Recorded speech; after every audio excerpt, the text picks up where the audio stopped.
দরজাটা খোল ভাই। আরে নিচেই দাঁড়িয়ে আছি। আরে ভাই আয় আয় আয়। কি করছিলি ভাই? পাপ পাপ, দিবানিদ্রা মহাপাপ। তুই উপরে যা, আমি 2 কাপ চা বানিয়ে আনি। মন্দ হয় না, তবে লাল চা হলে কিন্তু ভালো হয়।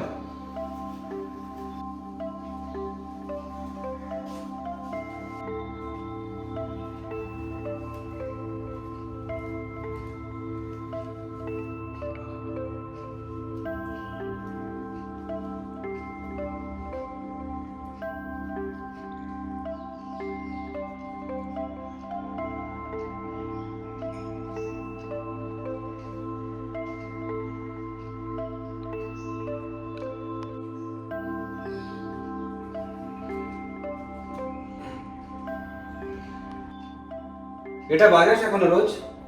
রোজ হয় না রে, তবে বাজাই।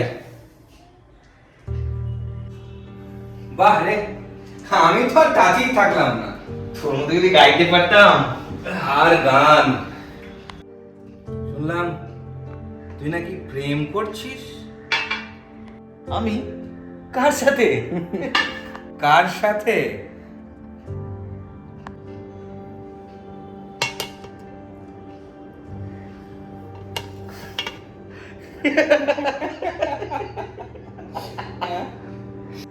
ছাদে যাবি?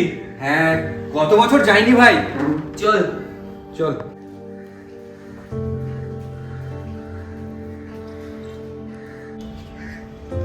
উফ, শান্তি। এদিকে আয়। চল।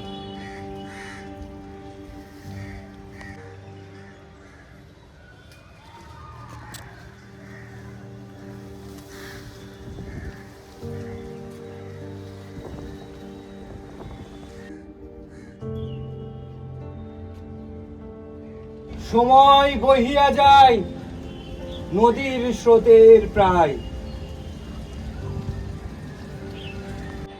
কিছু ভাবছিস তুই? তোর আশুতোষ বাবুকে মনে আছে? খুব ভালোভাবে। স্যারের বউকে নাকি কেউ পাল্টে দিয়েছে। মানে? মানে একজন মহিলা যাকে হুবহু স্যারের বউয়ের মতো দেখতে, আর সে স্যারের বউয়ের ব্যাপারে সব কিছুই জানে, এমনকি পার্সোনাল সব কিছুও জানে। আশুতোষ স্যারের বউ? হ্যাঁ রে, আর স্যার নিখোঁজ হওয়ার আগে এ কথাগুলোই বলতো, আর বলতো আসল মানুষটাই আর নেই। কি বলছিস ভাই? আমার তো বিশ্বাসই হচ্ছে না। স্যারের কিন্তু ট্রিটমেন্ট চলছিল অনেক দিন। মানসিক রোগ এরকমও হয়? ইয়েস, ডাক্তার বলেছিল এটাকেই ক্যাপগ্রাস সিনড্রোম বলে। বাপরে বাপ, এটা শুনে তো আমারই মাথা ঘুরছে। আমারও, কিন্তু এটা আমার 3য় বার। মানে? প্রথমবার আমার বাবাকে দেখে মনে হয়েছিল, 2য় বার আমার দিদি, আর 3য় বার তুই। আমি?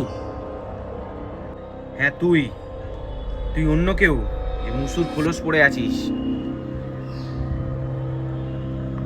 তুই কি জানিস? তুই কি বলছিস? হ্যাঁ জানি। না না ভাই। ভাই তুই দাঁড়া, আমি মানতে চাই যে তুই মুসু, কিন্তু আমার মাথা অবিশ্বাস করে চলেছে। তুই একটু রেস্ট নে ভাই, আমি এখন আসি, আবার দেখা হবে।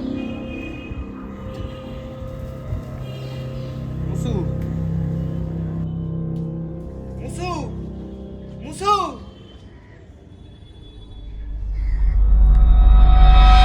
মুসু, মুসু, মুসু।